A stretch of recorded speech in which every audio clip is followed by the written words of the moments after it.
apabila aku untuk bicara soal kos, tidak ada masalah untuk dijual dengan harga mateng, barang mateng. Membeli sayur, membeli apa, dijual mateng, ini tetap kalau memang itu tujuannya tijaroh, tetap tijaroh, gak ada masalah. Yang jadi masalah, kita mengadakan kos-kosan di pondok, ini hanya tujuannya untuk mendapatkan laba atau hanya musyarakah, pokoknya yang penting kita berjalan bisa makan bersama, bisa mondok. Nah ini ada dua, memang ada dua. Ini enak dia ini tahu punya ini kira untuk bisnis, jadi di samping mendidik, yo campur darohib, betul nih. Ngumpul duit barang, mereka yang itu jelas dagang. Tapi kalau tujuannya tadi tidak untuk dagang punyanya, walaupun itu ditangani punya, tapi punya tidak ingin mendapatkan laba, itu gak ingin laba. Kalau laba ini umpama itu raya wis ben digawe santri, ini kan gak bisnis. Ini gak diarani tijaroh. Kalau sudah disebut tijaroh, ini masih lihat penggunaannya untuk apa.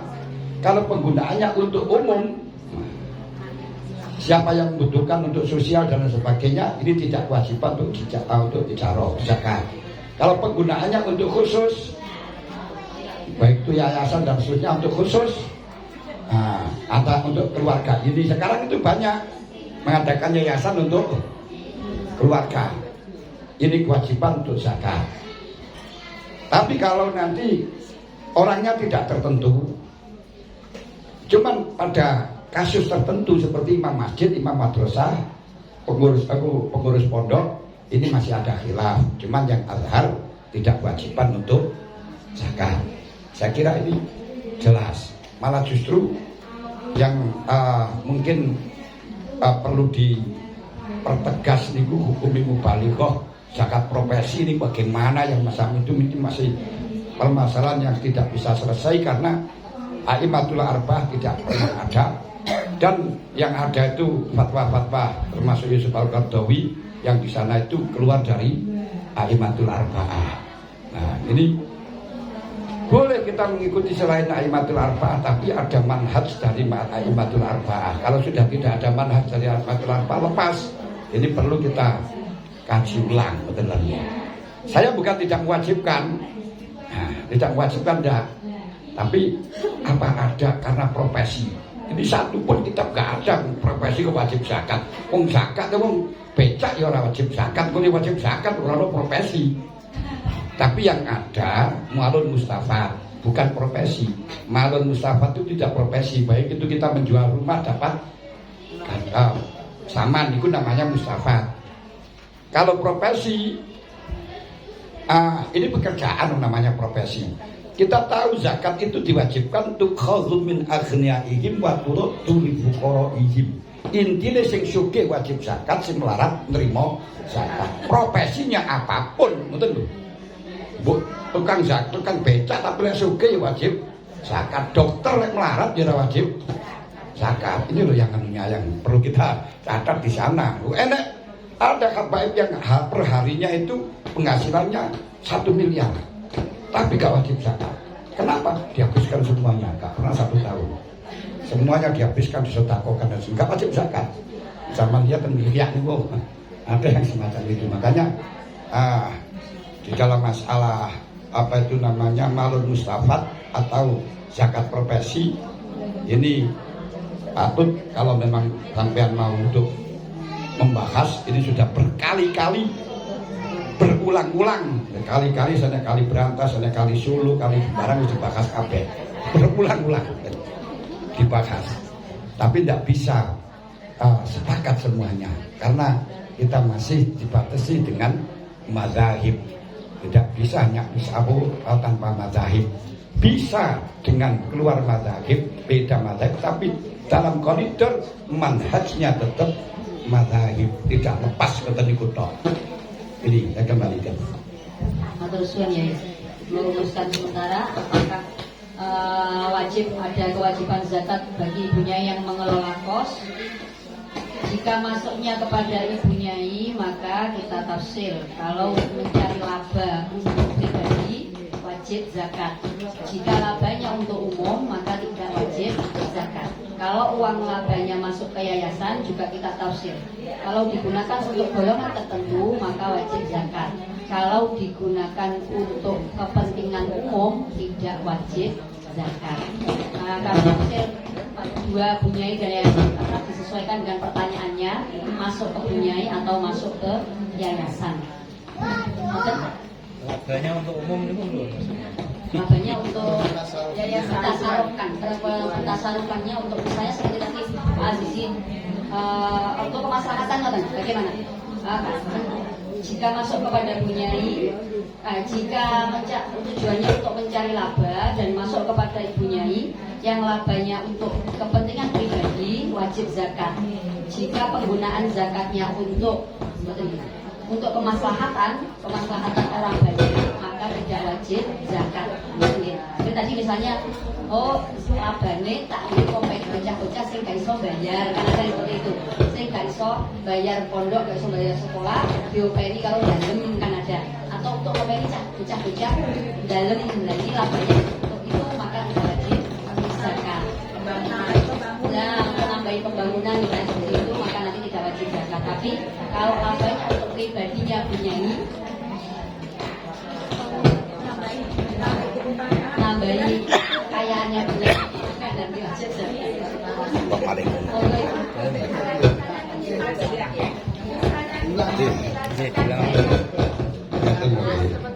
Di pertama, kita prinsip dari definisi tijaroh taklibul mal li gharadil rizqi. Manakala mengembangkan kos itu tujuannya untuk mendapatkan laba, berarti itu namanya tijaroh. Itu aja. Tijaroh. Berarti kalau tidak digunakan laba bukan tijaroh. Tapi dapat laba. Nah, dapat laba gak masalah, tapi tujuannya bukan untuk mendapatkan laba. Nah, kemudian kedua, ketika sudah menjadi tijaroh, apa kewajiban zakat? Apabila di situ milik pribadi, nah, berarti yang mengembangkan pribadi, yang mengelola itu pribadi, seperti bunyai dan lain sebagainya, ini kewajiban untuk zakat. Apabila yang mengelola itu yayasan, tapi digunakan untuk amah, ini tidak wajib zakat. Tapi kalau digunakan untuk hal yang tertentu, bangunan barang ini kulit bangunan kabin ini kulit tertentu, ini ada khilafiyah. Al-hal tidak wajib zakat, tapi ada ba'dum yang mengatakan wajib zakat. Betul ini. Zakat ini. Assalamualaikum warahmatullahi wabarakatuh. Waalaikumsalam. Saya Puji Nilai dari Perwakilan Grobogan mau bertanya sedikit menyimpang dari ini. Misalnya benar kita diadakan zakat kalau kita yang menerima laba, tapi kita juga diwajibkan bayar pajak di pemerintah karena kita punya NPWP, karena kita usaha begitu. Apakah kalau kita membayar NPWP itu termasuk mengurangi zakat kita? Apa kita zakat dihitung dari harta kita terus pajak dari pemerintah sendiri? Karena kadang saya dapat pajak itu 10% dari penghasilan untuk NPW yang satunya itu penghasilan 1% dari pajak penghasilan karena kita punya NPWP. Nah itu kita, misalnya kita diwajibkan zakat kan kita hitung dari penghasilan kita. Sedang kita juga harus membayar pajak NPWP di pemerintah. Apa kita harus mengurangi zakat yang kita bayarkan ke NPWP atau kita untuk secara harta kita zakatkan semuanya, terus di NPWP itu kita juga mengambil uang dari laba itu. Terima kasih. Assalamualaikum warahmatullahi wabarakatuh. Tapi karena ini basul masail, kita tidak boleh menyimpang dari masalah yang sedang kita bahas. Mungkin copingnya saya japri langsung ke Pak Aziz, langsung sak ibaratnya. Tidak perlu kita bahas di sini karena nanti akan keluar dari diskusi masalah yang kita bahas. Mananya Master Farid Kaipin kalau kita artikan programnya Master Farid kan mono. Ini rumusannya di Jawa ini dimasukkan ke suami. Jika tujuannya untuk mencari laba, maka tijaroh masuknya adalah tijaroh. Kalau masuk tijaroh dan labanya digunakan untuk kepentingan pribadi, maka wajib membayar zakat. Jika keuntungannya untuk kemaslahatan umum, maka tidak wajib zakat. Teman ya? Baik untuk yayasan maupun bunyai itu sama. Betul ya? Kalau untuk bangunan termasuk kos.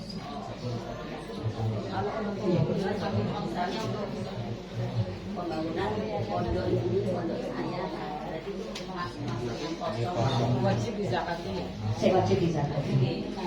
Apa syarat-syaratnya? Tentu masuk syarat-syarat wajib membayar zakat. Tadi kan juga ditanyakan.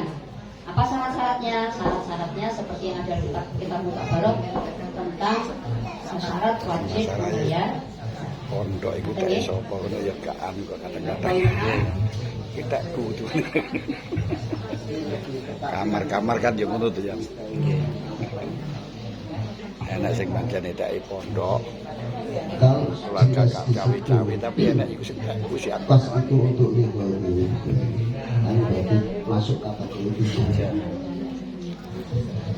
Kalau tidak legal Wong gawe sekolahan ya kadang ya tak dhewe kan kalau aku dhewe.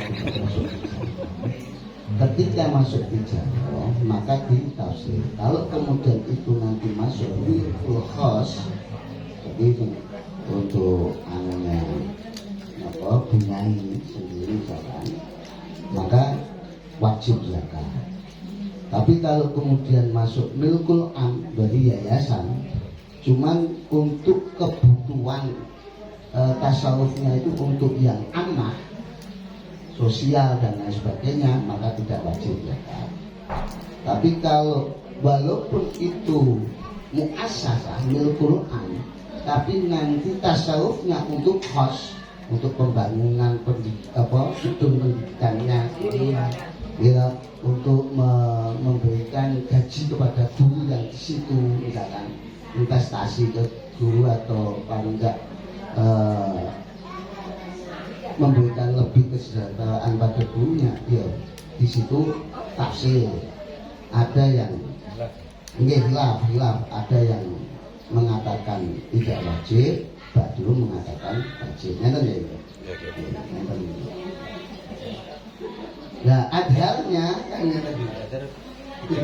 tidak wajib, adharnya tidak wajib. Sampun ya.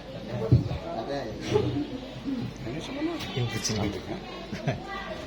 Rombongan panjenengan pakai Mugi sesuai dengan apa yang telah terjadi dalam hukum syariat. Al-Fatihah. Alhamdulillahirabbil alamin arrahmanir rahim. Iyyaka na'budu wa iyyaka nasta'in ihdinas siratal mustaqim siratal ladzina an'amta 'alaihim ghairil maghdubi 'alaihim waladdallin. Amin.